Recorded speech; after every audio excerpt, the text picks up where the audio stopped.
right.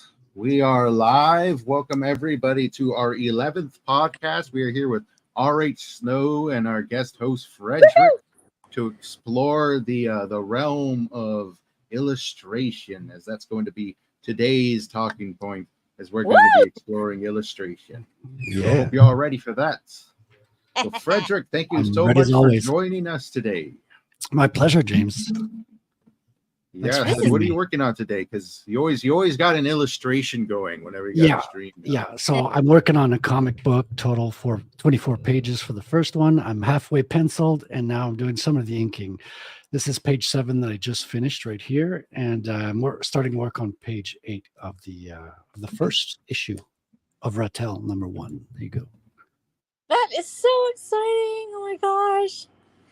I have been watching you draw for so long. This is the first time I think I've been on stream with you before, if I'm correct.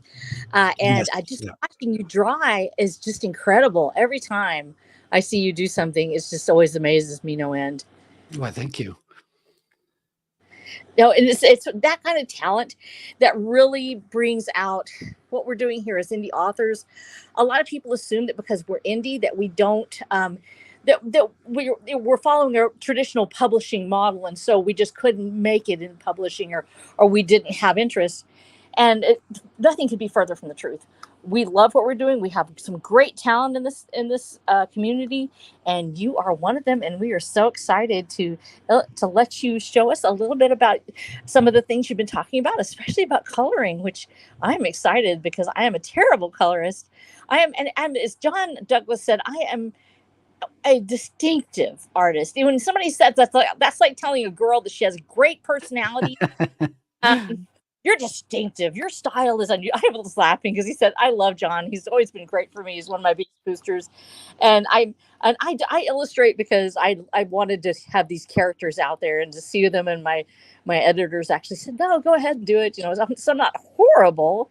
I'm also not great, and you are great. So this is exciting for me. So I'm so excited to see what you're going to do for us today. Oh, thank you so much.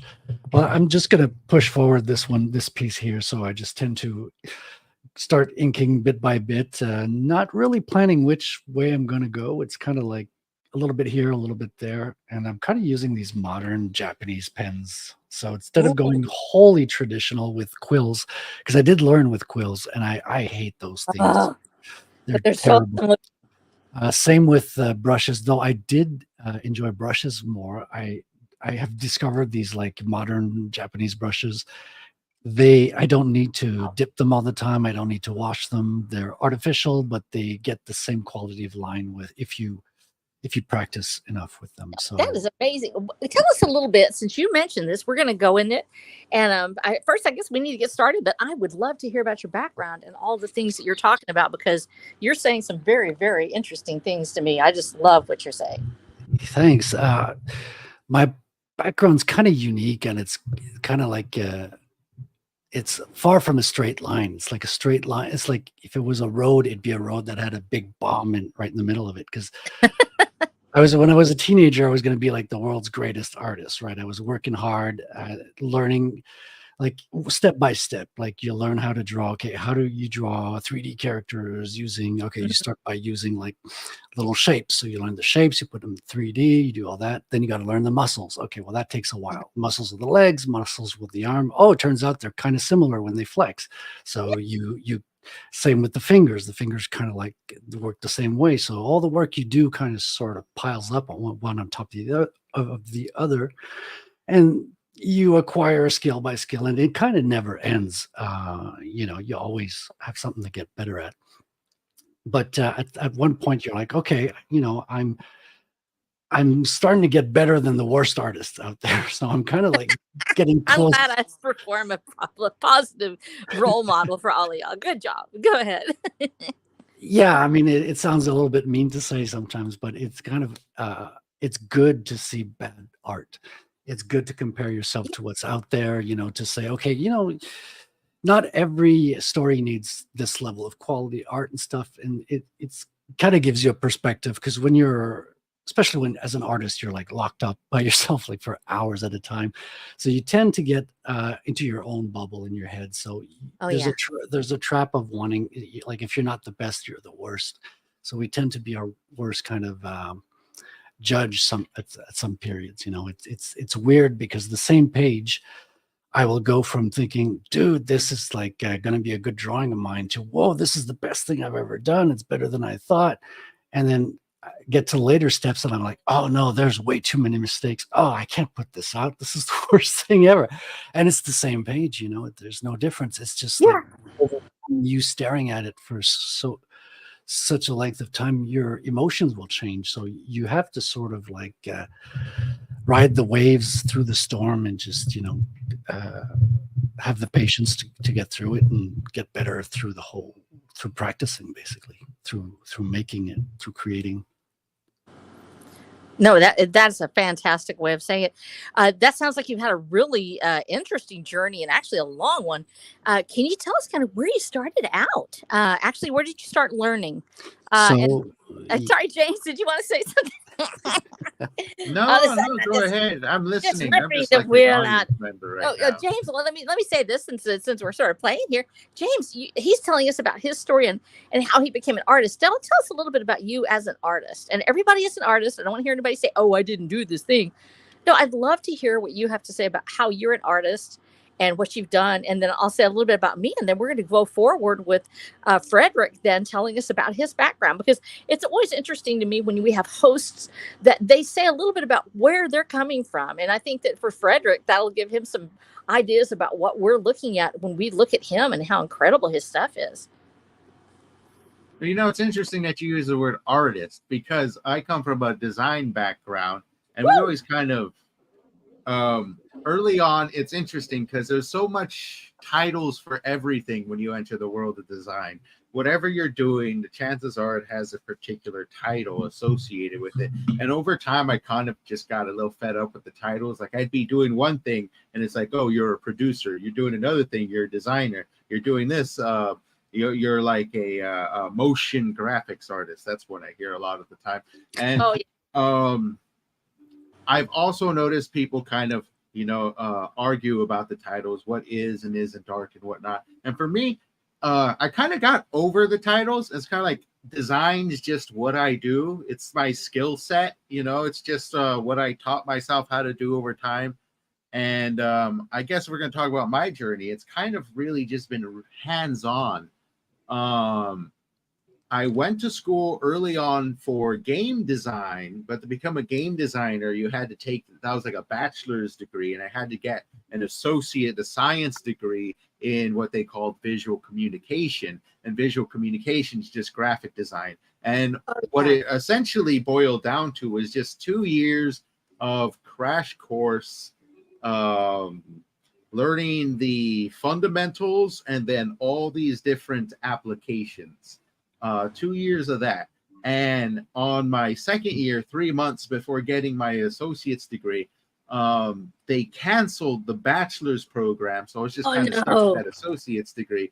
And I kind of just spent all my time after that just learning the craft and chasing after it and just kind of fumbling along the way and learning how to do a lot of cool stuff. And I think one of the most, I don't want to say interesting, probably the most exciting aspects as well as difficult has been keeping up with technology, because it's constantly shifting and changing. And that's kind of like when AI came onto the scene, people were losing their minds. But to me, it was just another technology that has entered the scene, and it shifted things probably more than a lot of other stuff has, but it just became another thing I had to master along the way. People reacted the same way when Photoshop came out too. Yeah, back in the day. Yeah. So, maybe this Photoshop 2.0, it's going to change things like Photoshop changed things. But, you apply, you see what the market's using. You learn to master what the market's using, and you become essentially that essential piece of the market, and you grow from there. Because for me, it began with creating what people wanted, and once you've kind of sustained yourself doing that, you can shift over to creating what you want. So that's kind of my journey there. Yeah, that is amazing. Now, actually, and that sounds a little close to what I had. I grew up in a very artistic household with people that were actually classically trained. My mother was a painter, and she was very good at what she did. She did arts with acrylics and oils. Would take months to complete a project. yes. And so I actually grew up around that. Grew up watching her, and my father was, and my mother was also a physicist, by the way. And my father was a design engineer who actually ended up working on the Apollo 11 project and other projects, very much into perspective. This is the old school guys. Literally, there was no such thing as AutoCAD at this point. So, spoiler, as you all know, I'm extremely old. I'm older than dirt. I'm older than anything you own. I'm probably older than the house you live in. I'm 61. And so I had this incredible background, but I did not have any formal training. Now, my father decided he wanted to put me in mechanical engineering, which is a horrible, horrible idea, just a terrible idea. I'm the child that was born to two people that were incredibly brilliant, and they literally were like, "Oh, we'll make her into an engineer too, or something wonderful." And they asked me what is 1 + 1, and of course I said 11 because when you put them on the paper, it's like there's one and there's a one, and it's 11. Yeah. That's what it meant. Yeah. And so I was that kind of smart, and so Daddy cried, of course, and that was terrible. And so he decided he wanted to put me in mechanical engineering, though. So I took this mechanical drawing. Nearly failed it. Oh my gosh, so terrible. It was just horrifying what happened there. People still haven't gotten over it yet, and it's been 4 decades now. I managed to survive through that. Then he decided I should take other things like physics and whatnot. I never got a chance to actually take any classical art courses. In fact, the last time I took an art course, I was in middle school. So anything you see, I can blame on that. I still drew little pictures and stuff, more cartoons than anything else. And there is a difference between illustration and actual. When you're illustrating, you're trying to set up the storyline or draw a scene. And there have been so many different works out there that illustrate that perfectly. Harold and the Purple Crayon, for instance, it's just line drawing. So there's Shel Silverstein, some art that doesn't necessarily have a cartoon background or highly detailed. So I was kind of inspired by that. And so we fast forward 4 decades when I just decided, out of the blue, hey, I'm just going to write some novels. Go ahead, let's do it. And I drew these as character studies because I was actually, having been the daughter of an engineer and an artist, I felt like I needed to block out scenes. So one of the worst things I hate is when somebody describes a scene that doesn't actually work. I did take anatomy, physiology, several things. And so I was reading this, and my father was also a combat veteran who actually taught unarmed combat. And so I would draw the fight scenes. I would actually start sketching out where the bodies go and how this blow lands, or you're talking about somebody walking next to somebody and how it's set up. And so I was actually working with that, and I drew a couple of scenes, and my editor actually liked them enough, of course. And she was like, hey, you could do this. And so I was like, okay, we'll just put them in there, just sort of as a little, as a wall. That would be funny, and instead the book got published, and actually people read it, which was kind of a surprise. And I was like, oh, look at this thing. And so now here we are, and now I'm stuck with this. Fortunately for me, I have a cover artist, and she does wonderfully. And she is a version of that when we talk about style. She actually has a very downtown street style, and I actually love it for that reason. Very colorful and bright. And also, because at this period, one of the reasons I brought her in is because I'm going blind. I actually am losing my eyesight. I have keratoconus, which is a disease that's associated with Ehlers-Danlos syndrome, which my family has. And so I'm having things look distorted to me. So sometimes I will look at a picture, and Frederic, you talk about looking at it, and it'll suddenly look different. It actually looks different to me as my eyes move. The pictures actually change. Right. I've moved from doing all of my stuff with just a number. I started off with number 2 pencil, and I call it the 3 Ps: pencil, paper, and pink pearl eraser. I started off with just that. Did 125 illustrations that way, and I got to where as I went between my series to the next new series, I found that I was getting harder and harder for me to see. So I switched to Procreate. And I feel so strange about it because I love handmade art. I love that when you talked last night on the show about making the fonts and things by hand.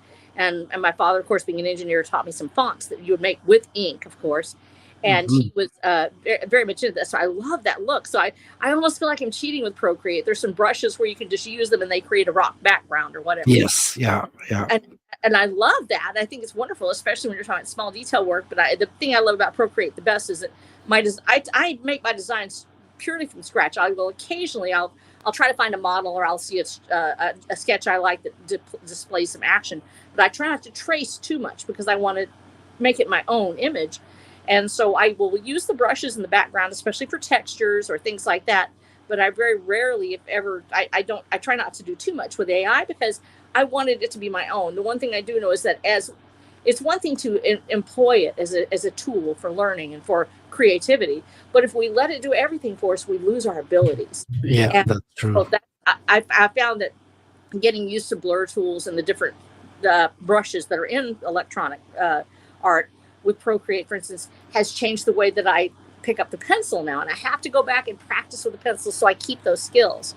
And I want to make sure I never lose that. So I try to use the pre-programmed textures only as in a textural quality, like they did with the old newspaper art, which I did do actually for a while. I actually did it back in the early 1980s and did a newspaper with rubber glue and an actual sliding frame that we would use to enlarge things.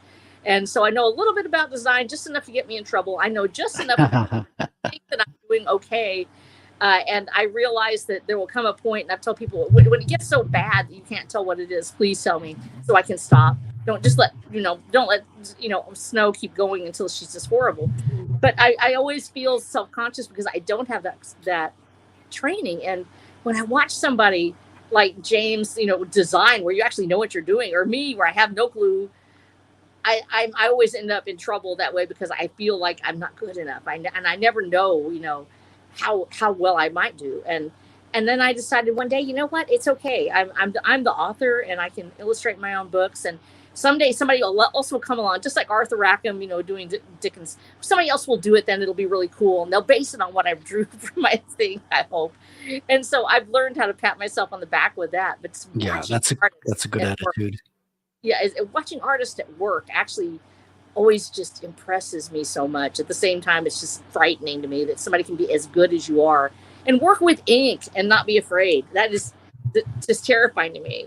Yeah, so, it's new, something new that I feel comfortable with ink. Like I used to be terrified and horrified by inking, and I was just like powering through it. But I've just recently kind of like starting to really like it and enjoy it, to the point that I was always thinking I need to find my inker and then we'll pair up and he'll do the inking and I'll do the penciling. And now the progress I've done with the inking, I'm at a point where I'm like, okay, I don't want to send this to anybody else because the inking is the final drawing that gets printed.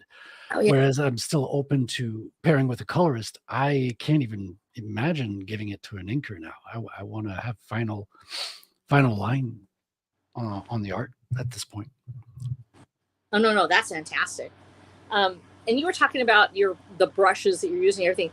When you first started doing where did you study art? So yeah, the drive started at home. Like I started like doing it by curiosity by myself. We used to have a book subscription in school, Scholastics, where you could order like from a catalog of books, and I would always take the how to draw books. So each month there'd be a different one, like how to draw planes, how to draw cars, how to draw cartoon characters. And I just accumulate those, do the exercises, and start to get good at, reproducing the stuff in the books. And then once you know the technique, you can, elaborate from there. Then my mom got me into art classes, and I even got applied to the Joe Kubert School. I was accepted, but it was a bit too expensive to come down from Canada as a teenager and go, pay for school in the US and New Jersey. It was something too much of a step from where I was. So I went to school locally, which was kind of half and half. Like I had some of the old school, really talented teachers that would teach you classical drafting skills and expert color theory.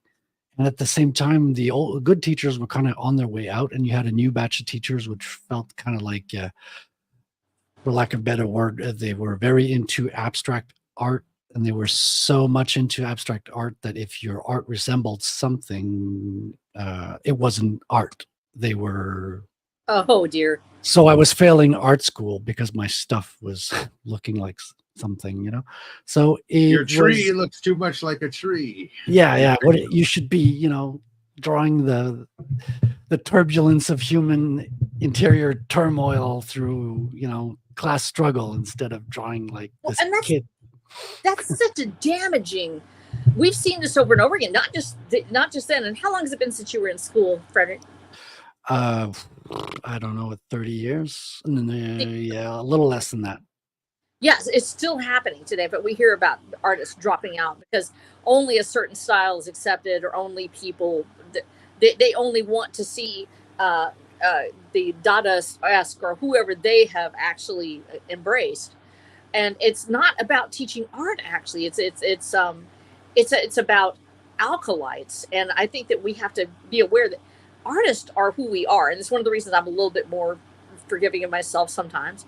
I think that because I realize that, yes, well, my art has flaws, and it is distinctly my own. You can usually look at it as something and tell I'm mine. I drew it. Look at that stick figure. It looks funny. Ha ha. Yeah, right away. Snow drew it. It certainly wasn't Frederic Guimont, because it would look like real art. But when we see it and we look at our own style, and we say, this is my style, it's who I am. I finally developed a style. I finally have this thing. Art schools have a tendency to destroy that. They will go in and they'll tell somebody, I don't want you to draw this picture. I want you to draw something the way I see it, the way I look at it. That is narcissism, and that occurs in any school of art or any music and other things. It certainly has a tendency to pervade all of the schools that you go to, but it seems most crushing in art because people who are good at what they do are destroyed in the process, and I think that it's very sad. Especially since there's no clear way to make a living. Like, that's where my career kind of like died at the beginning, because I was accepted at Joe Kubert but couldn't go to school there, so I was trying to apply directly to the companies, and I went a little bit overboard. I had some pressure at home to get a job as well, so it's hard to convince your mom that you drawing at the drawing table is you trying to get a job instead of going to the corner store, So it was a bit of, and then I pushed myself too hard, and I kind of broke my I started getting tendonitis in the arm, in my hand, in my wrist specifically. So yeah, that's where like my career took a huge nosedive before it started. So I had health issues with that, trying to find solutions, workarounds. It was very depressing at the same time. It was the time I moved out of my parents' place. Very, worst time to happen. It was a lot of turmoil. And but I made it through. I kind of switched to painting because it wasn't the same hand movement. So I wasn't feeling the pain anymore. So I was still channeling something artistic. And it was the period that I left school, and I felt like a huge void in learning, like without going to classes and having teachers. I sort of realized, oh, I really miss like learning stuff. And I started reading a whole lot in this period. Whereas when I was younger, I didn't read much. It felt kind of like a chore to me to read before that period. That's why I got into comics, less words to read. But that really switched at that point. Yeah, well, comics. The other thing about comics, because it is so, we have so many people that grow up with comics, and that's where they first learn the ideas, the imaginings that they have, to be able to put it on paper and to draw what you have in your imagination, and that ability, and we see it. There's a sort of a turn with this as we go towards anime and manga, that we've seen younger people feel like they have to draw an anime or manga style, and that they don't really learn to do faces. And I'm saying this honestly, they don't learn how to do faces. They learn to do expressions are awesome. But the when you make each face the same face, it's always the same. That's the style. It has to be that style. It can be just as rigid as any other discipline, where you can only draw this face, you can only draw this style, and here's this school of anime, and the faces look like this, or here's the school of manga, we have this artist, and they don't realize that you have Dragon Ball Z is unique because he drew it the way he saw it, and it becomes anime because of that. And so we have the same with comic book characters. When Kirby enters the scene, he has a unique style that just blows everything away. We can't keep drawing just only as people have told us to draw. Kirby has enormous flaws in some ways. Do not shoot me, people. I love Kirby. I absolutely adore Kirby. And as far as his action, his foreshortening of images, and and I guess it's because I see it that way because my vision is distorted. Yeah, but it's funny you should bring up Kirby because I'm just reading Slugfest, which is a story of like when it started, like Marvel and DC and all that. And I'm at the point where Kirby leaves Marvel, like the sin of all sins, right? It's like being a traitor in that period. And he goes to DC, was promised he could do his own book and everything, but things don't turn out that way. He gets put on the worst book of the company, like Superboy. And then the editor starts saying, he can't keep drawing like square fingers and stuff like that. Like, tell him to draw like the other artists, right? So they had the top artist of the industry that they swiped from their competition who was beating them. Oh, yes. And their wise strategic vision is to tell him to draw like their other artists who are not making the same sales. It's insane when you think about it. But it is. Go ahead, James. You were going to say something. I was going to say it's probably just like ripping someone from one family and inserting them into another family, thinking somehow they're just going to blend well. Yeah. I mean, it did work out better later down the line. Like right now, I think it's very there was one artist, I forget his name, but he kind of like was the first one to use his real name when working at both companies. Before that, they used pseudonyms to keep it like under the radar, like you couldn't get caught. But now, after the first guy used his name in both companies, then the pseudonyms fell away, and then people could now work. Was it Eisner? Was it no, I forget his name. I don't recall, but it wasn't Will Eisner. Yeah, well, there was a stigma about comics for a long time. You literally couldn't. It wasn't that they were bad. It was that it was children's work. It was people drew comics all the time. People have forgotten, but the Sunday comics were a huge deal. There were different styles, and you really worked hard to make your own style as a comic artist. But comics for children, as they were called at the time, the idea that a comic book, and that's all you did, that wasn't real art, in quotes. And actually, it took a great knowledge of anatomy to draw properly, certainly. Yeah, these were classically trained artists at the time. And I think that's where the stigma came, is they were classically trained, but you couldn't be a comic book artist. Right. And now it is so de rigueur that everything has to sort of fall into the comic book mode. That's one of the hardest things for me as an illustrator is I draw like me, so it's not going to change anyway. But I see a lot of people, that's not a comic style, or they think it's a comic, but it's a badly drawn comic. And I'm like, it's not a comic; it's just an illustration from a book, And it's different than the action and the blocking in comic art is so different. It is so you have to have the knowledge of how the formatting actually goes, as well as that anatomically correct style that we love so much with our comic books, and that muscular, because there is a muscular quality there.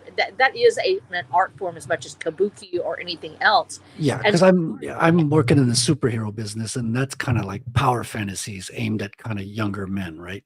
Yeah. So that comes with the territory. You have this, set in a realistic setting so that when you break out the superpowers, the super skills, then they stand out and they seem, like the solution to the problems in his world, right? Superpower. No, I think that's a great way to look at it, because you're telling the story and people want to see the image that immediately evokes the thought that they're having. It becomes a kind of like in storytelling we have when Save the Cat. There's a particular formula for storytelling. Now that a lot of people actually look for, and if they don't see it, they reject the book. They're like, well, you didn't make this point, or I didn't see you close this idea. And of course, they forget that Save the Cat is a relatively new construct. It's been around for a while, but as far as being demanded, because people want to have an idea that closes out neatly at the end of a book, it certainly would have blown Stuart a little out of the water. Well, the same thing happens with art, and we have certain cues that we grow up seeing. And so when you have the everyman, usually he has used to be he was always depicted with a business shirt on, but it was open at the collar, and he had little wrinkled sleeves that were rolled up, and he's just an average built guy.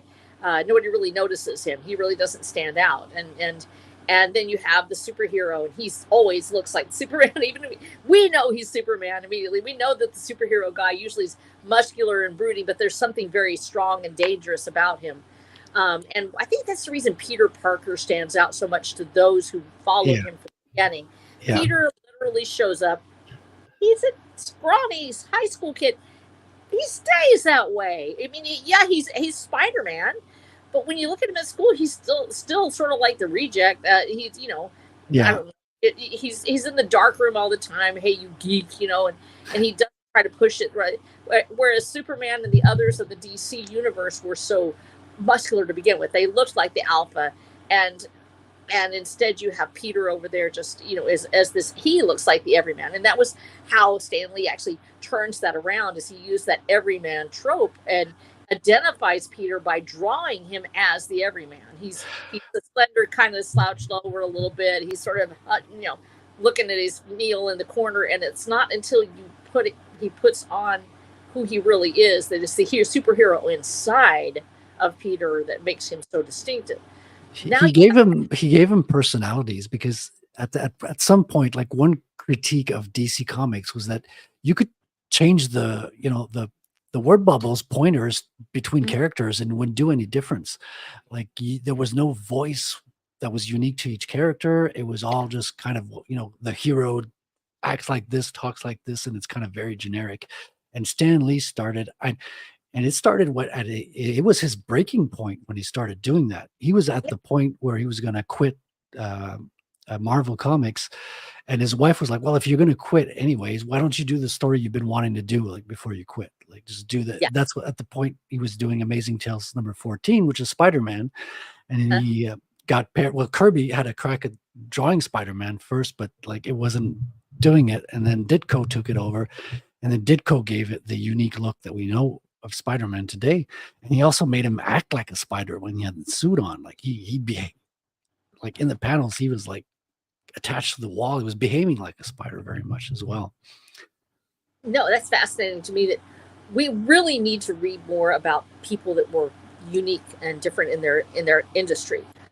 Because Stan Lee, if he hadn't drawn the way he wanted, if he hadn't written this story the way he wanted, made it the way he wanted, he would not have had Spider-Man. He would have been another knockoff, another clone that sells very well. And we miss the unique voices of artists when we fail to let them develop as they should. Not all comics look exactly alike. If you know comics from the comic strips, you know that Peanuts looked nothing like Blondie, looked nothing like Popeye, or any of the other greats that we knew. They each had a very distinctive style. I would say probably that crucible helped more than anything else to really propel a lot of illustrators out there, because especially when you look from mid-century on to the end of the 20th century, you see a lot of distinctive styles, and they change from decade to decade. James will know this, when you're looking at design, there's always a vibe.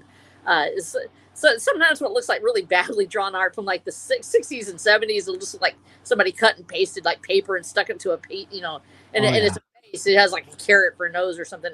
But they did that on purpose because that was the vibe of the time. And I think that and what do we really have right now in that way of drawing things? You can probably see it best actually on the Cartoon Networks. There's usually a comedic animation style that's out there. But as far as just unique drawing perspectives from the comic side, we really don't have them right now until we get to the indies, and that's where we are seeing the most. That is the absolute pinnacle to me right now, is looking at the indie artists that are making their own comics.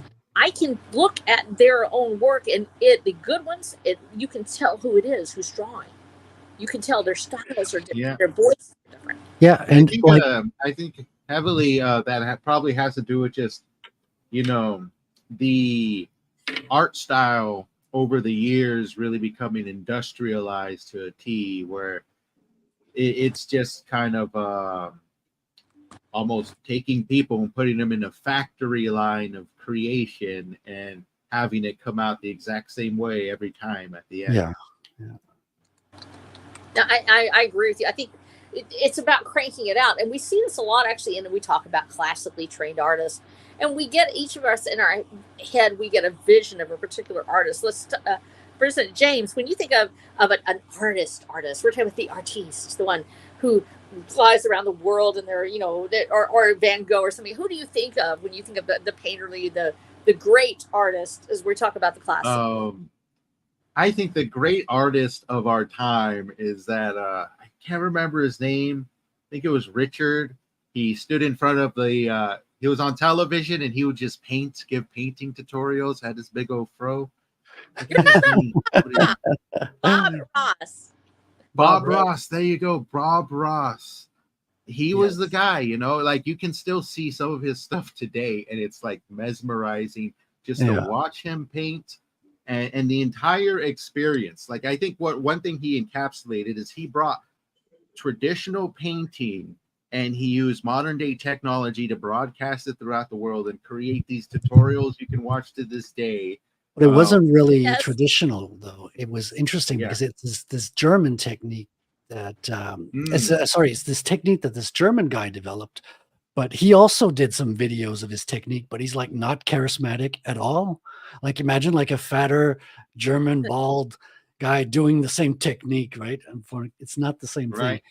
But Bob Yeah, Ross was yeah. a student of his, and the technique was in particular in the sense that he could do the canvases completely during the span of a show. Mhm.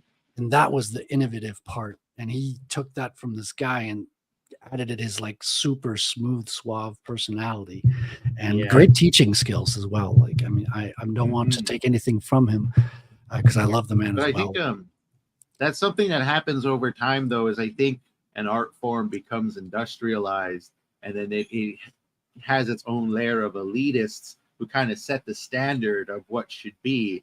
And then all those who kind of have the money to propel new artists to the top, you know, usually at that point, for the sake of financial gain more than anything, as well as to kind of control the industry to a degree. There's more of just a copycat style that ends up becoming prevalent, and I think that's what we're seeing in comic books today. Is it's kind of reached that stage of industrialization, where it's just this is, you know, that's kind of what they want. We see it in music. We're seeing it in various forms of art. We see it in television and Hollywood, how all these art forms just get apprehended and super duper industrialized. And I think that's the reason you're going to see the next great artists come from the fringes of society rather than being propelled by the masses. Because you also see it in literature as well, how you have these books that are more so made fun of about how terrible they are, and yet they'll be mass distributed in every store you can think of. You know, it's everywhere. Yeah. Well, go ahead, Frederick. What do you think of when you think of a classically trained artist? When you think of great artists of the past? Well, they had rigorous exercises to do. Like you would draw from life. You'd have models come in. We had this as well. You have models come into the studio, and then you had lighting exercises. You would draw. You draw with different, different tools, pencils. All my vocabulary is in French at this point, but you had pastels and all kinds of different, art drawings, and it was insane. Like the classical part, like the same teacher that gave us that class gave us the coloring class, and we had to paint a color wheel. So by ourselves, we had to mix the colors. So from the 3 primary colors, we had to do the complete color wheel, including black. So we had to do a trichrome black, which is you don't use the black tube, you mix the perfect match of colors that will give you a black. So that's not an easy thing to do. And when you set out your color wheel, the teacher will tell you, like you're off from 2 colors from this one to that one. You should have like 3 different gradients between these 2. And you're like, but they're the same color. Like you can't see the difference because your eye has not been trained. You haven't distinguished between those subtle tones yet.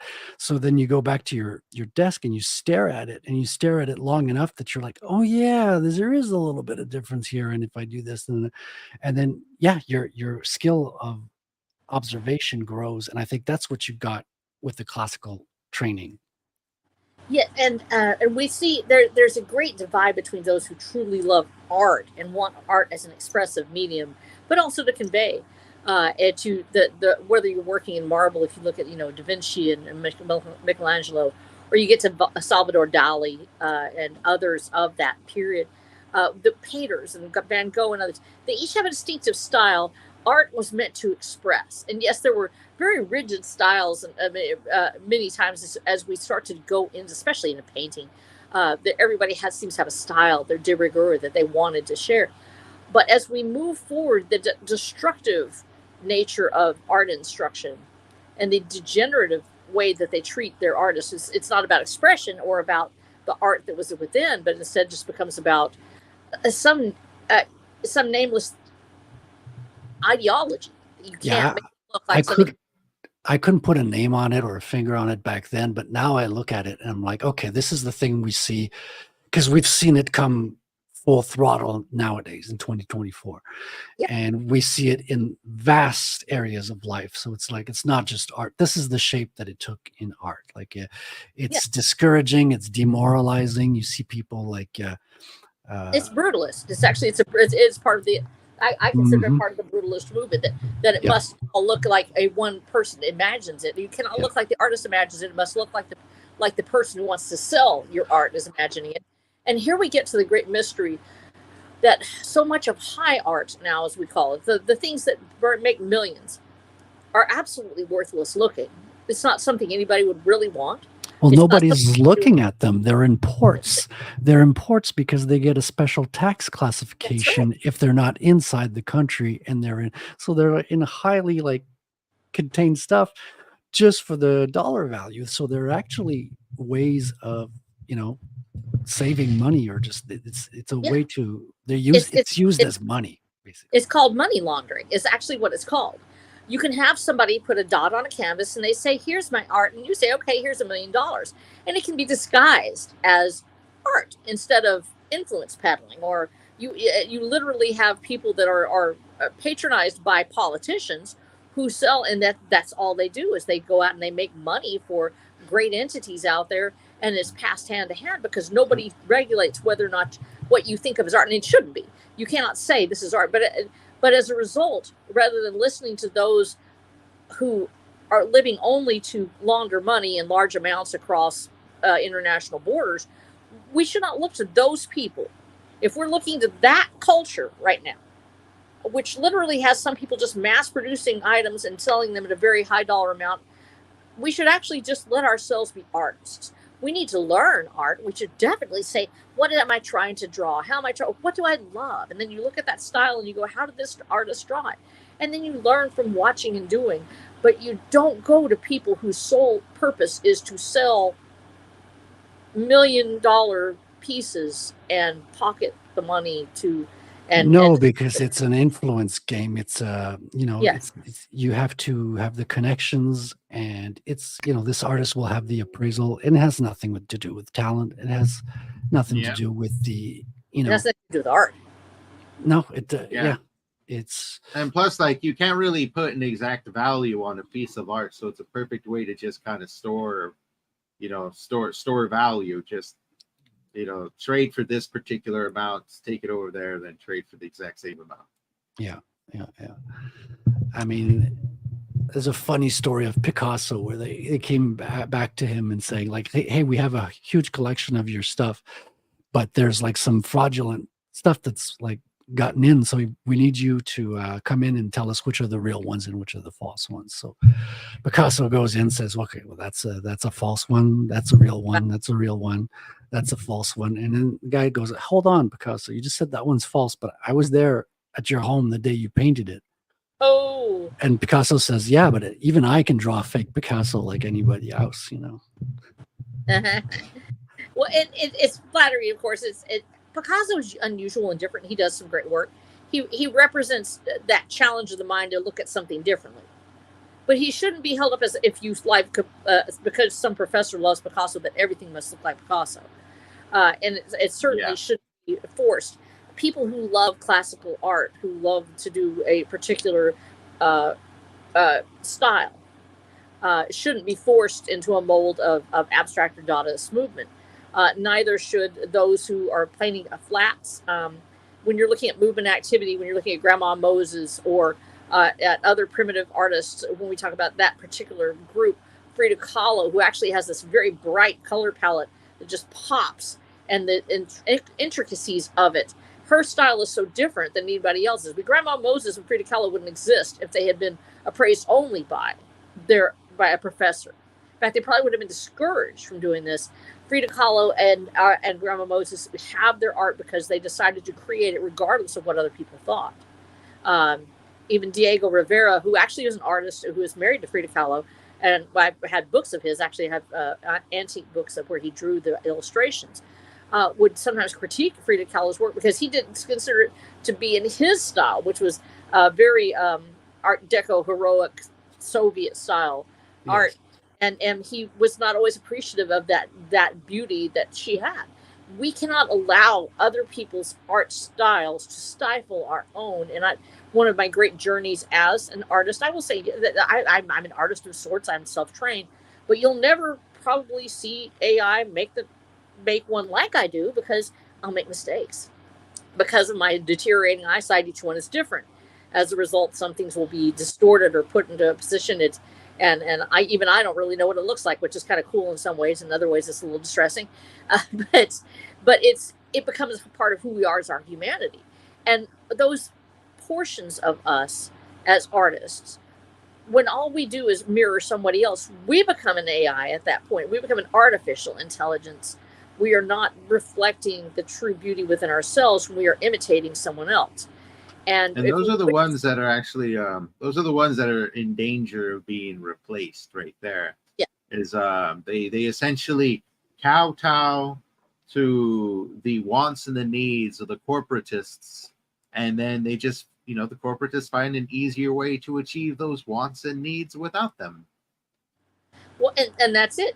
You're literally feeding this in. I want this in a particular style, and you train a machine to do it. We're coming upon an age now where the embedded signature of the artist will be a flaw. It will be a line that's perfectly smooth, and of course the machine will learn to imitate this, but it will never have the random. It'll never have that random quality that occurs with humanity. And as a result, you'll see it where it will constantly pop up all over, or they'll put a bobble here and bobble there, but it cannot reflect the actual eye of the artist. And using AI as a tool, like I said, because that's what it's for. It is to help us imagine what we might not be able to see otherwise, to visualize it. But as artists, it's imperative that we keep on drawing and keep on making our own art. Otherwise, we become sucked into that machine like anything else. We end up feeding the machine instead of feeding our own soul and somebody else's. Yeah. We can't allow this to occur. And that means, even as design, one of the things about design that's incredibly important is that it also is evocative of an era. Each ad movement has its own particular design school, whether it's and the Norman Rockwell-esque, hometown country, cute things, or you have the hard edge metro, almost I love Deco. I love Art Deco. I think it's fantastic. I have a lot of books that are from that period, and enjoy that so much. But to see different styles, and to know that there's actually a place for each of them if we're allowed to approach the clients ourselves and to say, oh, I'd like to, sell you, this is how I imagine your brand, your what you have. A lot of times that gets subsumed because the giant advertising agencies have become nothing more than a reflection of a corporation that owns them. They no longer represent the true design nature of the designers that are inside the firm. And I think this is where designers also can come out. And it's so pervasive, this machining down of humanity, of creating us in the image of one artist or one designer or one comic book artist. I think that we need to almost fight back by making our own things, and it's taking that cue from some of what we can learn from some of the other schools, from Dada or from the abstract school, is to fight back and make our own things. Oh yeah, I mean, comics, especially when you start looking at the indie side of comics, you see a whole lot of experimentation. You see a lot of strange things.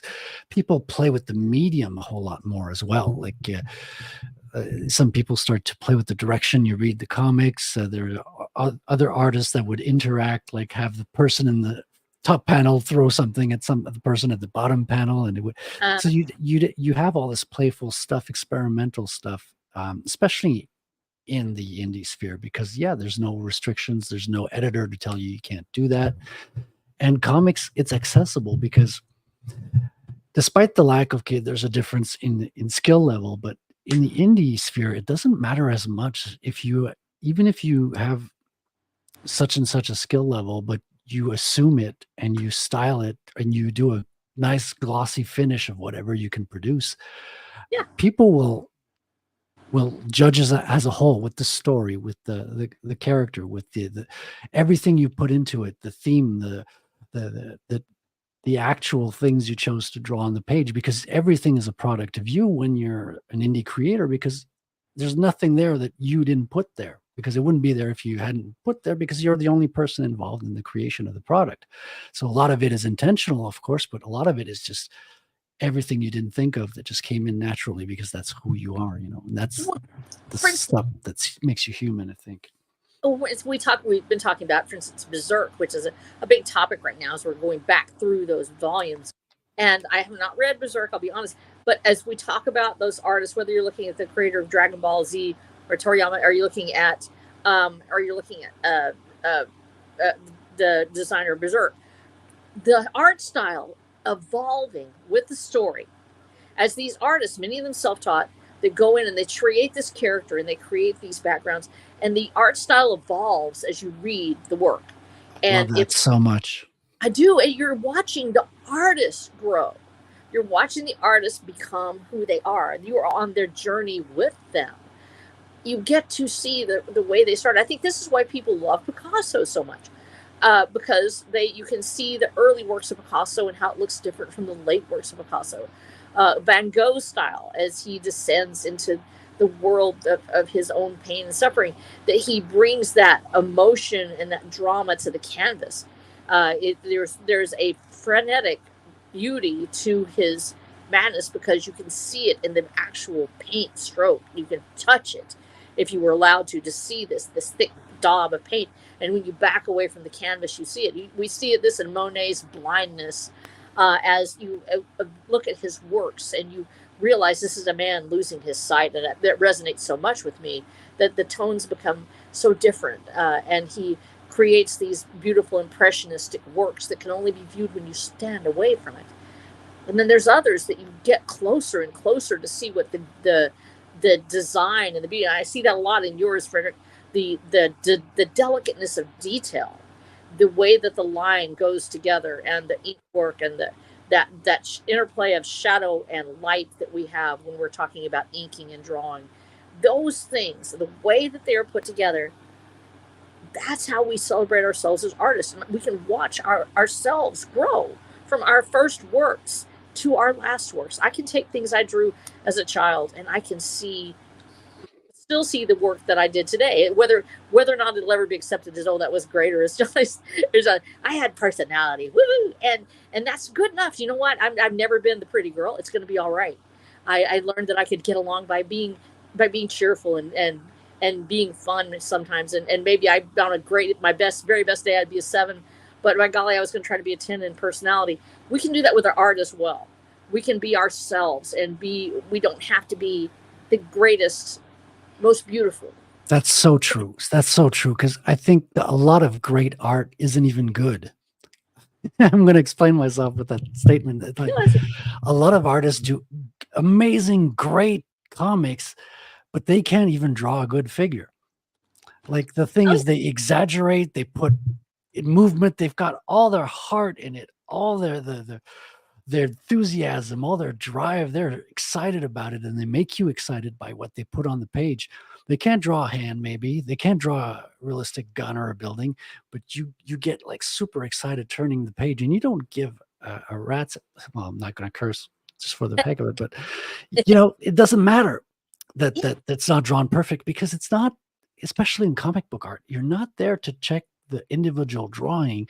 You're there for the ride along. It's how the person takes you on the story, how the character evolves, and how he emotes, and what's happening on the page, and what are you feeling as it's happening as well. So that's something that's a little understood about comic book artists, because a lot of people compare it to the illustrators in the sense that, okay, well, you have to draw a scene and it's like composition. Yeah, there's all that to take in, but you also have to also understand, okay, what's happening in the panel before and what's going to happen in the panel after, and Yes. on which side of the page am I on when he turns the page and all that. So there's all these little intricate things that that you can add on top of just, you know, the composition and all that stuff that goes more into the storytelling. I always like to give the example of, like, if I have two panels, and in the first panel, there's a boy who's talking to a girl and he says something, you know, you can't really tell what he says. And then in the second panel, he's gone, but his cheek is all red and he's holding his, you know, his the side of his face. And I never drew the girl slapping the guy, but you laugh because that's what you're seeing in your head. So the artwork I'm creating is not on the page all the time. The artwork is between the panels as the different images we choose to show. You have to complete that in your head for the stories to make sense. Okay, to go from this one to this one, you have to make sense that, oh, the guy gets up from the chair. I didn't draw that happening, but you fill in those things, and that can be the most fun part, because that's when you want to keep those for the humorous, the intense, and you know, that's one of the keys, I think, to comics. It's what's in the gutter. Yeah, I would say that's the thing when the differences in storytelling. Me just going in as an illustrator and going, okay, because I'm the author and I'm like, I want my reader to see kind of what I'm seeing, whether it's great or not, to see that this is how I saw that's the real value in it as an author illustrator. Is I'm drawing in my head, I'm sharing with my notes of what this character looked like or what's happening in the scene and the world that they're in. But that's usually it's a static image. There's a point in a story where it's a transitional movement from one point to the next. You'll see that scene sort of develops, and there's not a speech going on. Usually at that point, it has to all be usually sometimes there'll be a little byline at the end where the character, you know, we used to do that in the older books where you'd have the quote that the character was saying or whatever, so the person could see it. But with comics, you are driving the action. You are actually taking that, instead of describing it with words, you are describing it with action and motion. And it has to all be conveyed. And the school of thought that usually works the best right now is that you're immersing yourself in the art, and you have as little text as possible, just the dialogue if you can. Maybe a little setup bubble somewhere, you know, on the first, the info dump at the front page or something like that, but not always a huge amount. And I think that's what makes it so hard for me. I am not a comic artist, and so it's harder for me to figure out how to do that. Yeah, and I would love to make Watcher of the Damned actually into a comic or into a graphic novel. And it's one of the things I'm going to have to hire somebody, because I don't know how to do that part. I can illustrate, I can make models, but I definitely would not be able to get to that point where I can make it into a graphic novel myself, because there's a completely different style of how you make this character convey motion and action and put that into the book itself or into the image itself. Yeah, I mean, to be honest, like I'm terrified of that part too, because I still have although I've had a pretty tight second draft, from the third draft on to the corrections, I've been more and more loose, and I don't have a final version of the script, the actual word balloons, since I've made all those changes. So there's going to be an added scripting phase where I go back and add the dialogue depending on all the scenes that have changed. So there's stuff that needs to be added, redacted, and all that. And I'm still terrified by that part, because for me, that's the one that's going to make it stick. That's the important time, you know, that's when the characters need to have their voice. That's when the story needs to flow. You know, you want to keep it going. That's where you want the themes to happen, to come in, and, you know, so it's still a lot of pressure at the end of the after all the art is done. There's still a little bit of pressure with the scripting part, the dialogue part, the coloring part, and all that. So, but that's what makes it exciting. You know, if it wasn't a challenge, it wouldn't be exciting. And I think for the reader to be excited, you as a creator have to be excited as well about what you're doing.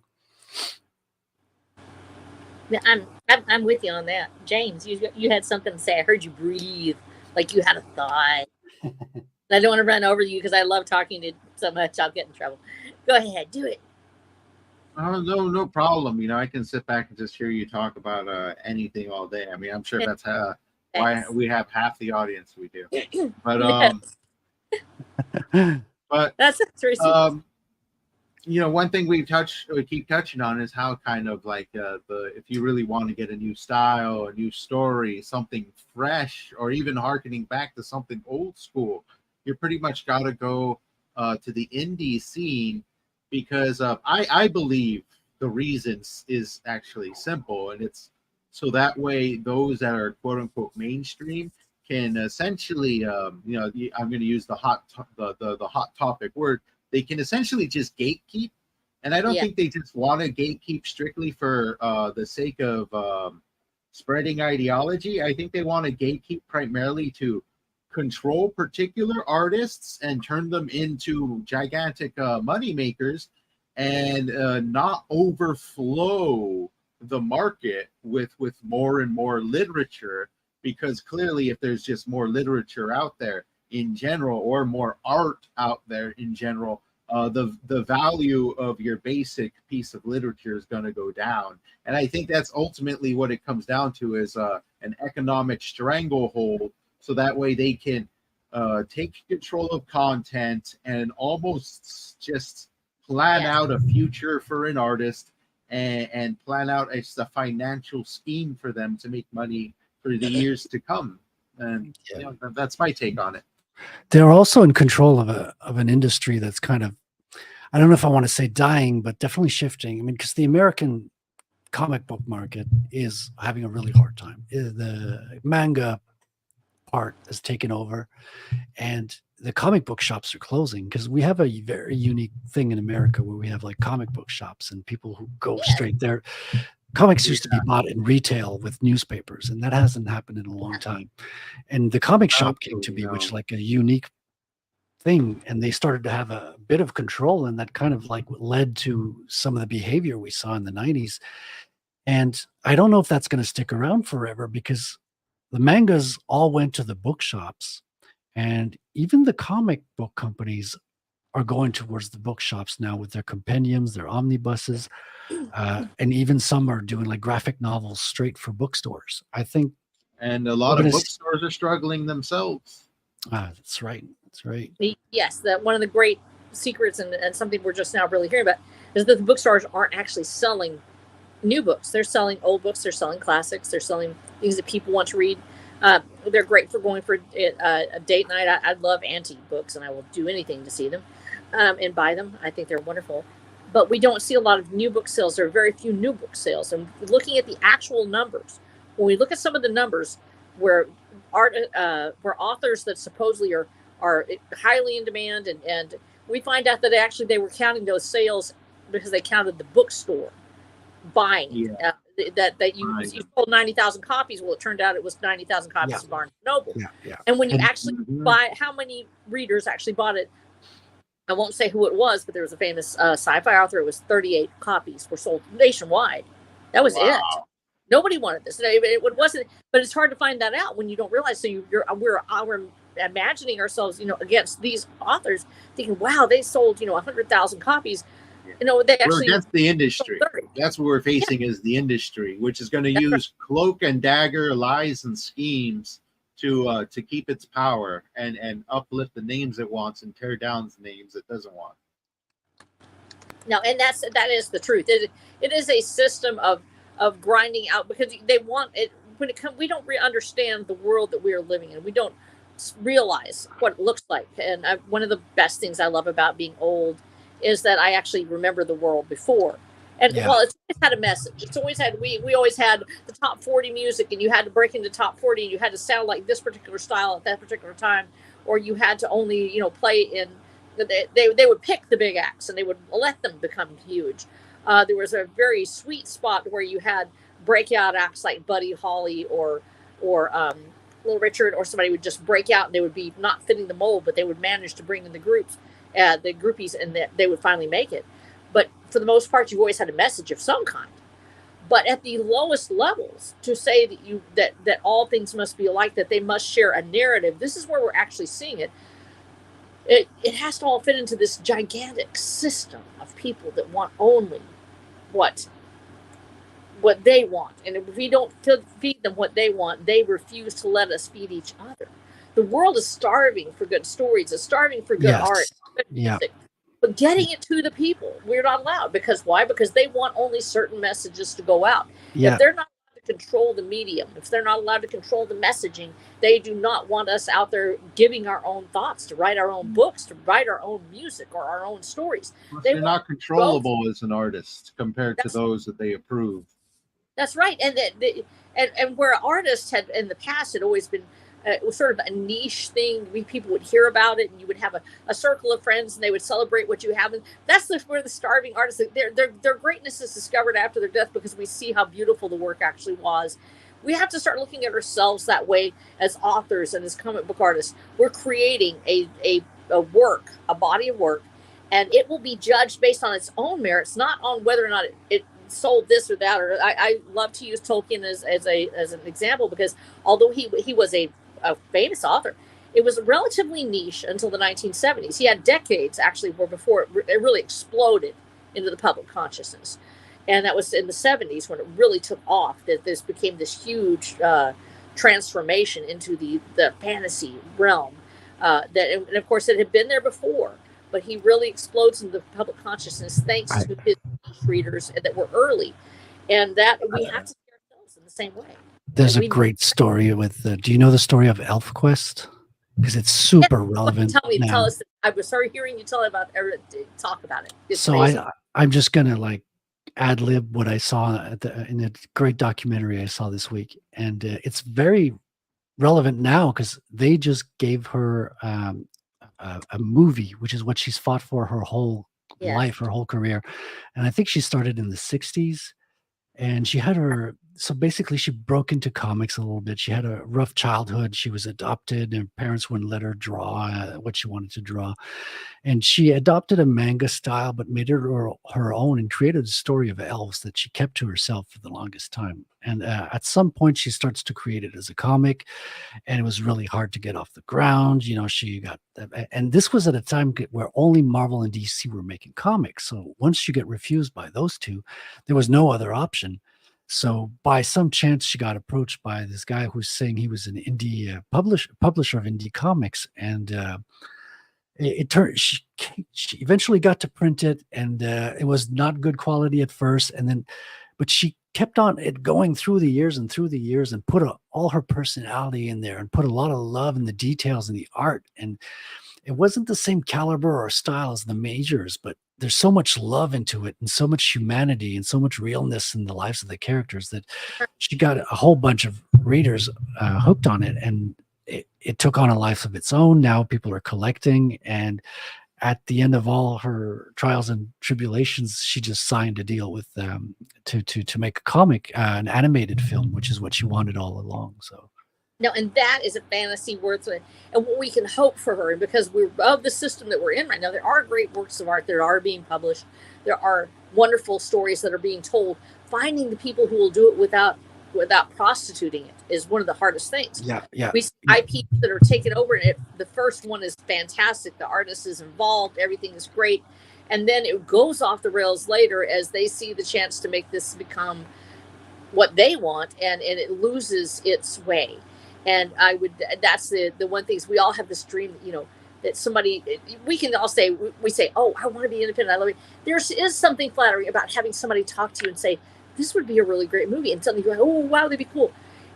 Then you have to go back to Bill Watterson, who is the Calvin and Hobbes, the creator of Calvin and Hobbes. Yeah. Absolutely rejected everything. They offered him movies. They wanted him to do all this merchant stuff. He rejected it because he wanted to tell the story he had, and he knew it would become bastardized in its way.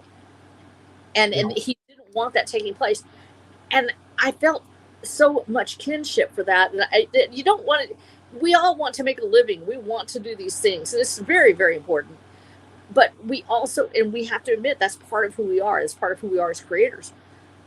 100. But then we see how many creations have been lost recently. We have to recognize the loss that can occur if we sell. Are we selling the soul of our IP? Are we condemning it to death at the hands of people who don't love it? And that's the only thing that I would say with the caveat is when that moment comes and you're like, this is everything I ever dreamed of, be aware of who it is that's standing in the shadows. Be aware of who it is that's, why are they interested in me now? Is it because they plan on taking over the IP and they want to take it for themselves? Do they really just love the story? Are they fans? That's what I would love it to see, fans making these things. And we have seen such great fan work from Star Trek, actual Star Trek fans making their incredible storyline. The fan films are better than what's coming out from the main line. Yes, absolutely. My first thing I ever wrote, actually, as a I would say, from a science fiction perspective, I was 11 and I wrote a fanfic for the original series because I had a huge crush on Captain Kirk and I needed to write the story so bad. And I was also a fan of James Blish. I actually read some of the first fan fiction that was created for that series was actually from James Blish. They put it out to sort of continue the series, and I read it at the time. And that's how my first foray is actually in fan fiction. Fans, when they love what you do, those are the people that we can now start going to these groups of fans, and we see this talent. And as we find these indie talents, to curry that and to say, hey, do you love this? Or, would you like to have a whack at it? And it's really tough because you can also see things go off the rails with fans as well. You can see them taking in a direction which you might never tell your story.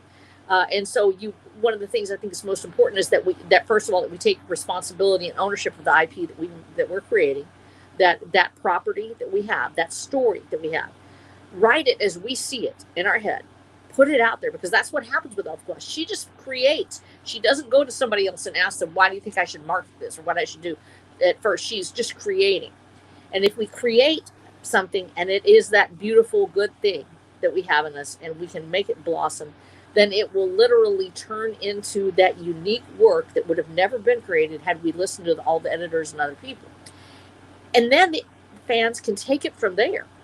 It's one of the reasons why I feel such a need to get Watcher of the Damned written completely from start to finish. I had that vision, and I've got fans now. I actually had a fan that was, and I love him so much, and he loved the work, and he was so upset because he fell in love with one of my characters, and this character died because she had to go. Sorry, this was part of the story, and one of my villains, actually, who was a great villainess. And I was, he was like, can you just have her come back? And I was like, and you realize what happens, like, oh, I can make this person come back and I'll make this one happy. And so I said, I'm just going to get finished with this whole series the way I saw it, the original vision, and put it out there. And then if it's going to get, series are great that way. They get readers as you go. So you don't have to worry about, oh, this is the first book and it's been 4 years, it's only sold X, because I have picked up steam. My first book is now selling, and I would say probably a good moderate rate. And it's because I don't make hundreds of dollars or something like that, but I'm making enough now that I'm starting to climb that chart. And it's the reason why it happened was because I have the series and I have the subsequent novels. Had I started waiting to see, if I'd been going through the traditional publishing route, I would have had to put out a book and then listen and hear all the fans and see what they wanted to say and then hear what the editor wanted. And the story would have changed so much. It wouldn't have been what it was anymore. And that is a terrible thing to see that happen to authors all over, to lose their mojo, to lose their will to write, because the stories changed so much that it no longer resembles the characters they loved or envisioned. And I think that with all of us as creators, we have to pursue the vision that we have inside our own hearts, what is given to us by God himself. That moment when you close your eyes and the first time you meet the character in your head and you want them to be there, you want to know more, you want to find out what happens. We're on this journey with our characters that we're creating. When we love them so much that we are willing to sit down and spend our lives creating this world. And James, I know you know what I'm talking about because I see it in your face every time you talk about the world you're creating. That beauty, that absolute joy of creation can never be lost when you love your work, when you love what you're doing, and it shows. And that's the reason ElfQuest is so great. That's the reason that the great novels and the great art, all these things that we see, it's the love that lives within them that really sells that. Let the elites have their money laundering capabilities and let them pass around pieces of work that they would never miss or never even be able to describe because they've never seen it because it's left in a box. We will have what people have always loved, which is art and music and literature and design and beautiful buildings and a world made with love. Love will always rise to the top. Yeah. I've really like changed my priorities. Remember at the beginning, I was telling you when I was a kid, I wanted to be the best comic book artist. Like I didn't want to write. I didn't even want to ink. I just wanted to be the best penciler, top the charts. And now like that has flipped 100% because now I don't want to draw for anybody else. I just want to like I have this story inside me. So I'm kind of drawing almost as a second part where I want to go. And I no longer want to be the best, although I'd always try to improve. And I do strive to really have good quality art. But for me, like just I'm winning every day. I'm working on it. It's just like if I'm drawing comics each day, that is a win in and of itself. And my goal has really gotten back down to the simple basics of the process. It's like if I'm working on my comic every day, I'm winning because I'm getting closer, regardless of how it's going, regardless of where I'm at. It's always going towards finishing a book. It's always advancing the story. It's always getting somewhere. So that's how I see it now. That's amazing. James, when you're doing this and you actually see, do you see a place where you ever had that moment where you're like somebody says something, you're like, oh, I could make this part. And sometimes it's really cool. You actually want to put it in there and it's really amazing. But there's the other thing where you're like, well, yeah, I could do that. And this one would make somebody. Have you ever had that moment where you're like, you see the devil, waving at you and you have to tell him no? Not yet. No, I wouldn't necessarily say so. I think that's probably been one of my strengths as I try to strengths and weaknesses to some degree. I write kind of what I want. Actually, I think a tiny little bit with the fact that a lot of my stories are they encapsulate two aspects, and that's adventure and terror. And when you kind of add in aspects of terror, that comes with darkness, that comes with horror, that comes with things like that.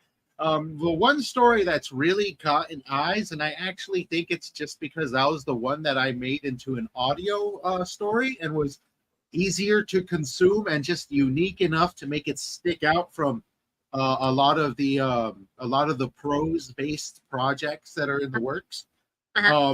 It was more child friendly. That's Glimmerleaf. It's more child friendly. When a lot of the stuff that I write is very much dark. If you read the story I released literally a month before Glimmerleaf, completely different story. You probably wouldn't believe it came from the same author because it's essentially like a zombie invasion on a military base, and everything's tied in together. So it's even tied in directly to Glimmerleaf, but Glimmerleaf is a very childlike, kind of like fantastical approach compared to a lot of my other works. And one thing I wrestle with is a little bit now is I think, should I kind of keep it in the aspect of where a child and themselves can consume it, or do I want to add in some of those darker elements or those more mature themes along the way? Because those were always meant to be a part of some stories compared to others. And even toying with the idea of, should there be kind of like a little gnome in every other story to kind of tie them together to Glimmerleaf, things like that. And like you said, not all of them are bad because they do add in interesting elements, but you don't want all these, you don't want too much feature creep, too much things creeping into your project. Yeah, 100%. It just gets swarmed by it. So I think like some of them, the feedback is good. Take aspects of the feedback. And accent your work with them, but don't let them kind of take over your projects. That's where I'm at right now. Yeah, fans do have, because first of all, we have this interaction with people. I think that one of the greatest things that the indie movement has brought is that we actually have authors that are directly in touch with their fans. There's a love there that we say, oh my gosh, you're my reader. In fact, in Watcher of the Dam, there's a point where Watcher actually writes. He writes poetry, and she actually ends. he finds Rose, and Rose actually reads what he wrote. And he's so stunned he can't lose his only reader. He's so excited he has to keep her with him because she actually read what's work. We get so excited sometimes about our readers, and we forget that we're giving them the story. This is what we have to do. It's who we are, and that interplay between the author and the reader, it's a journey we take together. And sometimes you can. That's where the beta reader really comes in. Is when you trust somebody and you go, I want you to read this story first. I want you to tell me what you think. And should I change? I've actually had this interaction with a beta reader, very dear person to me, and she really felt that there was a point where this character would not do a particular thing. I was like, no, she's doing it. I can't stop her. She is going to do this thing, and it's going to be a mistake. She shouldn't really be doing that at this point, but this is who she is. She's doing this. I know your advice to her is don't do it, but she's going to do it anyway because this is who she is, and that's what's written in the story. I don't know. It just happened, and there's nothing I can do about it. And fortunately, I wrote it in, and it turned out that way. It was perfect. But because the beta readers and our people care so much about these characters. You've done that when they say, why did you let that happen? Why did this thing happen? They cared. Yeah. They cared to that point. Yeah, that story comes to life. My reader that was so disappointed that my character died, because I was like, I love the fact that he loved her so much that he wanted her there more.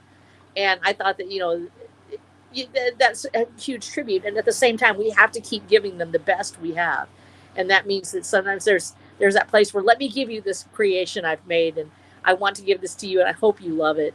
And then you have to take the lumps. Sometimes they don't. It can be really hard when they say, I loved this person, and I'm not even really interested now. They're not there. And it can be hard, but we have to stay true to that vision that we have, or else we will be being false to ourselves and to our story and to the characters that we are creating. Definitely, that rings true, because I think ultimately it's that passion and that passion that derives from the same place as that vision, and that's what essentially gets replaced when you leave that indie scene, when it's somebody else's money, somebody else's time, right, that you're dealing with. When you put your name on the contract, it's more so their passion now. It's more so their goals, their wants, and then yours either have to align with them or you gotta shift them. And that's kind of like what Lily Fields here says. This passion is why I love indie authors and creators. Oh. And I think that's why you're going to get a lot of the better writers from that, the indie scene, for two reasons. One, I think, because like they said, that's where the passion is. That's where the creativity is. And two, it's because in the day and age we're in, it's never been easier to both connect with your audience as well as to market yourself. Yeah. It's still a challenge. It's still an obstacle. It's still something you got to learn and find your way around, but it's never been easier. There's never been less people you had to go through to let the world know that you exist. And I think that's going to be the next big challenge. First, for these new indie authors, it's going to be to become confident in your work, because like you said so yourself, when you're not necessarily classically trained, sometimes it's hard to compare yourself to others, and it's hard for you to understand your own strengths, your own weaknesses, how to gauge yourself. And when that happens, you may actually underestimate your own strengths or even overestimate some. And then, then comes all the doubts, comes all the questioning. That's why I actually kind of came up with my own little, I don't want to say catchphrase or whatever, but something I kind of live by when it comes to the creative scene. It's honestly to just do it, just do it. When you hear, jump in it. You're probably going to suck today, this year, but chances are tomorrow you're going to be better. The day and you need to get those sucky pages out of the way, because they're going to be there if you wait 10 years or not. So you might as well get them out of the way quickly. They're gotta get them out of the way. And maybe you don't suck as much as you think you do. That's another one. Yeah. Like, I don't run off of too much confidence as much as I run off of faith. and dare I say it, a layer of recklessness, because you have to be a little reckless to pull something out that you don't even know if it's good and show it to the world and say, judge this for me. Yeah. You know? Like I didn't feel like I was ready when I did page 1. Like I felt like there's too much time that has passed. I have to start page 1 because I was like on what I did a third draft. Instead of writing it, I drew it, like the technique that Mike Barron was using. And then I had taken that and then re-edited the scenes and the pages with just lists. So by the end of the day, my last drafts were lists of corrections.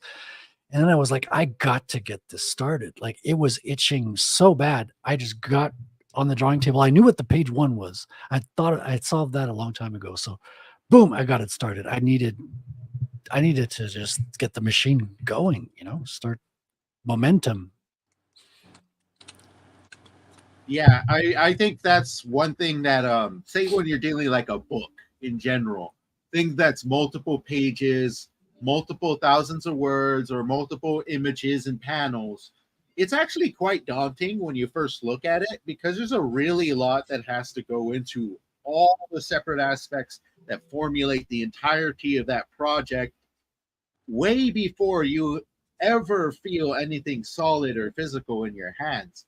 Yeah. And the best way to get through that process is just to do it, just to start tackling it little by little by little. And usually, before you know it, you got a lot more on your hands than you initially thought. And that gigantic scope that you initially thought was beyond you becomes much more comprehensible and much more grounded in reality. So, for anybody who even has a story in their head says, I think I'd like to write about this. Best time to start is yesterday. And second best time is right now. Because the sooner you, like you said, the sooner you get those bad pages out of you, the more you can actually see what you're capable of as an author or an artist. Spoilers, they might not even be bad. Like some artists get better with age, and then they're all like, yeah, I made progress, I draw more. But guess what? You'll still have fans that like, yeah, I like the older stuff better, strangely enough. Right.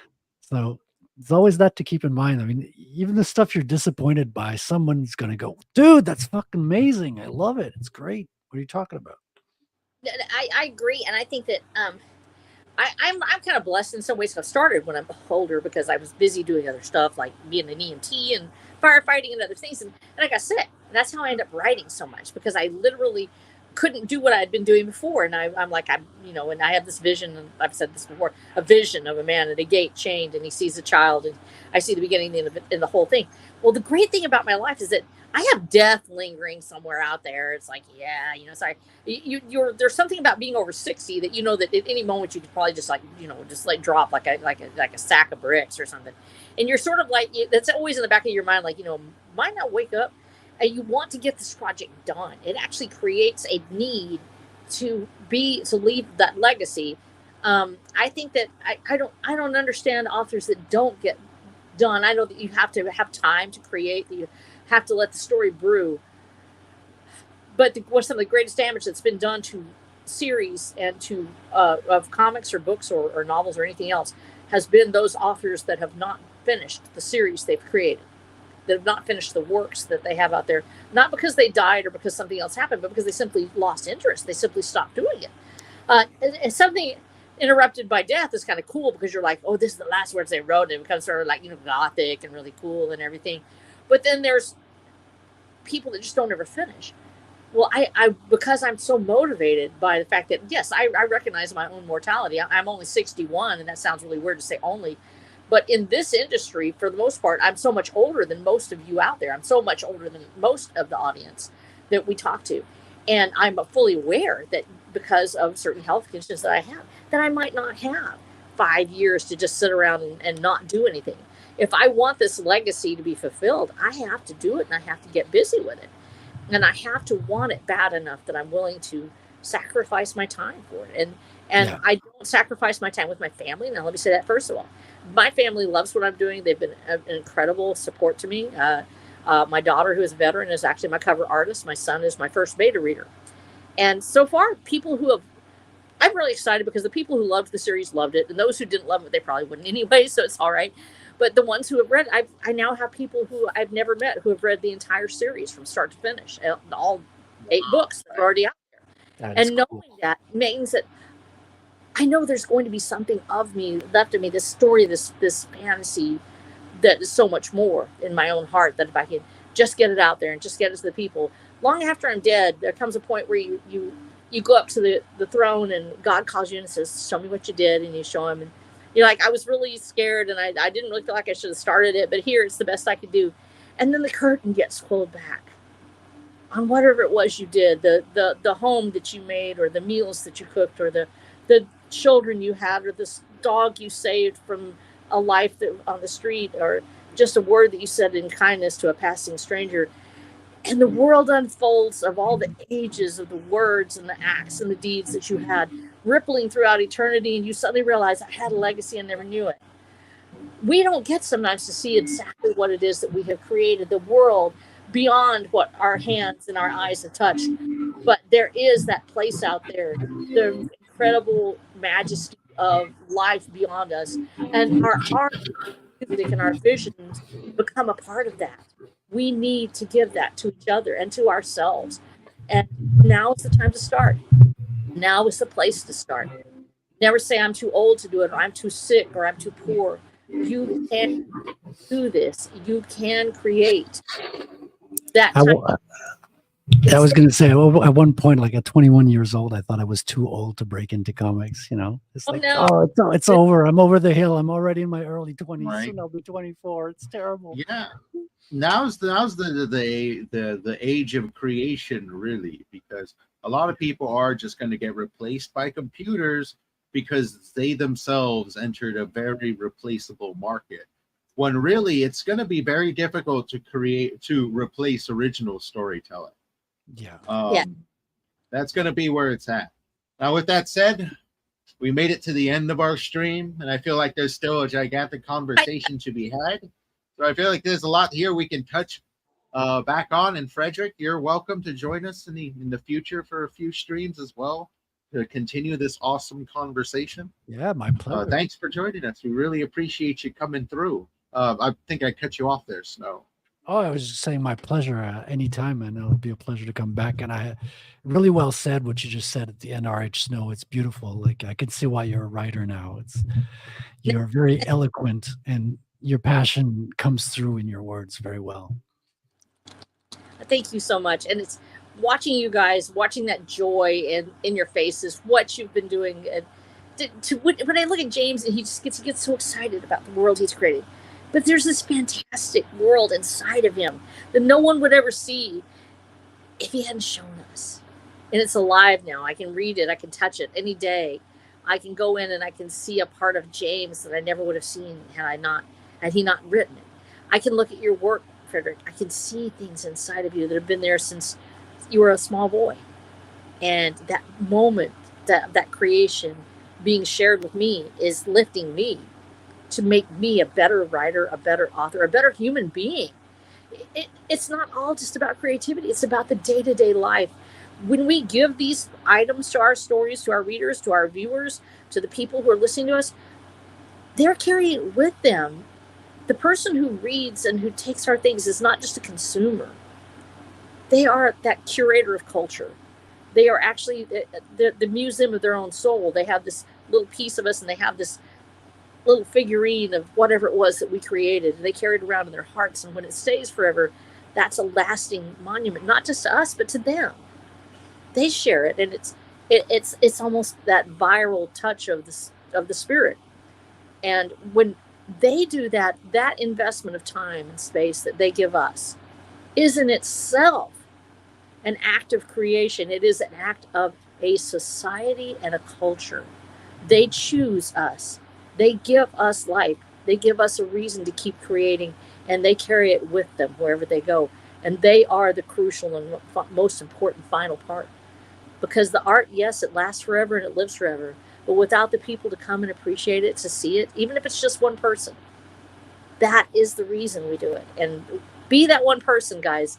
Be that one person when you pick up somebody's thing and you say, I love this. I'm going to carry this in my heart forever. Be that one person. You are giving the creator life. Well said. And I think we should wrap up the stream on that one, because I don't think it's going to get any better than that. But Frederic, where can Well people said. find you? imakecomics.com is a forward address that will take you there. You'll go to Red Tail Comics, which is my main project website at the moment. It's the site that I keep active. So I put up samples of the art that I draw, some of the stuff that you've seen on the streams. And I also have a nice little progress page where I just tell you where the steps I've completed when I've completed them. So you can see where I'm at.